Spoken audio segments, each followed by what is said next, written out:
All right, let's get into it. Today, we are going to break down a masterclass in survival from the Gutter Mage. We're going to look at how one character, Elara, who is completely cornered and facing certain death, uses absolutely nothing but her wits to turn a totally unwinnable situation into just a sliver of a chance to make it out alive.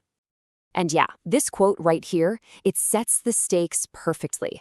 So you've got our main character, Elara. She's Scavenger, a gutter rat, as they call her, and she's just been found standing over a dead body that has all the telltale signs of forbidden magic. For someone like her, with zero status, zero power, yeah, this isn't something you can just talk your way out of. This is a straight-up execution. So the scene opens, and it's basically the definition of an inescapable trap. Elara's down in these disgusting sewer tunnels, and you can hear the whistles of the watchmen getting closer, echoing all around her. I mean, every single instinct in your body is screaming run. But as we're about to see, the most obvious choice is also the deadliest. And this really just lays out the massive power imbalance we're talking about. On one side, you have the Watch. They're organized, they're armed, and you can practically hear their power with every stomp of their boots. And on the other side, you've got Elara, alone, silent. It's just overwhelming force against one person who's backed into a corner. And right when the trap stops shot, two watchmen show up. The first one is Sergeant Korik, a cynical veteran who's seen it all and is pretty much impossible to fool. And with him is his partner, Ryland, a nervous rookie who is clearly way in over his head. So you see, this isn't some faceless goon squad. This is a very specific, very human problem she has to solve. Okay, and this is where everything changes. While every animal instinct is telling her to bolt, Elara makes this incredibly calculated, strategic choice. See, if she runs, she's guilty, period. Her only shot, and it is a long shot, is to stand her ground and seize control of the story before they can write it for her. And here it is, her opening gambit. So simple, so direct. It's just plausible enough, you know? She puts her hands up, delivers this line, and suddenly she's not acting like a panicked killer. She's positioning herself as a witness, maybe even a victim, in this little game of verbal chess she's about to play with Sergeant Korik. But of course, Korik is no rookie. He pulls out this thing called a resonance scanner. It detects magical energy, and he waves it over the body. And wouldn't you know it, the thing glows. It confirms the magic used to kill the guy is fresh. All of a sudden, Elara's simple story is smashed up against hard evidence, and just like that, the tension just goes through the roof. So Korik just lays it all out, right? The magic is fresh, she's the only one here, all the facts point straight to her, her simple denial didn't work, that first line of defense is completely gone. This is that moment where she has to do more than just deny. She has to basically build a whole new reality for him, an alternate explanation he can actually buy.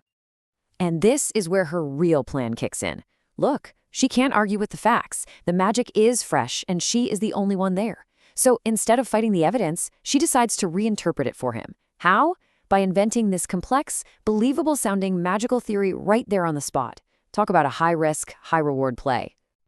So first thing she does, she gives her lie a name. Wild magic. And look at how she describes it. It's not the clean, controlled magic the rich folks use. No. It's raw, unrefined, chaotic. See what she's doing? By inventing this whole new class of magic, she's also inventing a new type of suspect, one who isn't her, but whose messy magic could totally explain the scene.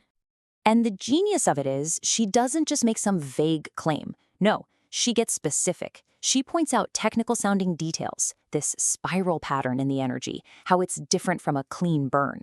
She's using all this jargon, and she's probably making half of it up, to make herself sound like she knows exactly what she's talking about, building a case that some third person was just here. And you know what? It actually works. Her whole performance, all that quick thinking, this plausible lie, it achieves one single critical goal. It plants a seed of doubt in the mind of this cynical, experienced sergeant. Now, she hasn't proved she's innocent, but what she has done is show that her being guilty isn't the only explanation on the table. But here's the thing. Surviving this moment doesn't mean it's a clean win. Not by a long shot. Escaping an execution is one thing, but the consequences of her little gamble, well, they're complicated and they're dangerous. She's just inserted herself into a murder investigation, and that comes with a very, very steep price. So here's what Korik decides. He doesn't let her go, but He doesn't charge her with murder either. Instead, he arrests her as a material witness. In his mind, she's not the killer anymore. She's a piece of the puzzle, and he's sending her somewhere he can keep an eye on her, the infamous Iron Block. So, what is the Iron Block? It's the most secure part of the entire city prison. It's where they keep the worst of the worst. So, in trying to get out of the frying pan, the immediate death sentence, she has literally jumped right into the fire of the most dangerous jail in the city. Okay, so let's just break down the trade-off here. On one hand, she dodged the two worst possible outcomes, getting killed right there or spending the rest of her life on the run. But the cost? Wow, it's huge. She's now locked up, trapped inside the very system she spent her entire life trying to avoid. And Korik's final words to her? They are absolutely chilling. He knows she's clever, but he's also making it crystal clear. There is no room for error. He's given her a chance, but if her story falls apart, that new prison of hers isn't just a holding cell. It's going to be her tomb. The stakes just got even higher. So, Elara survived round 1, but let's be real, she's in way more danger now than she was before.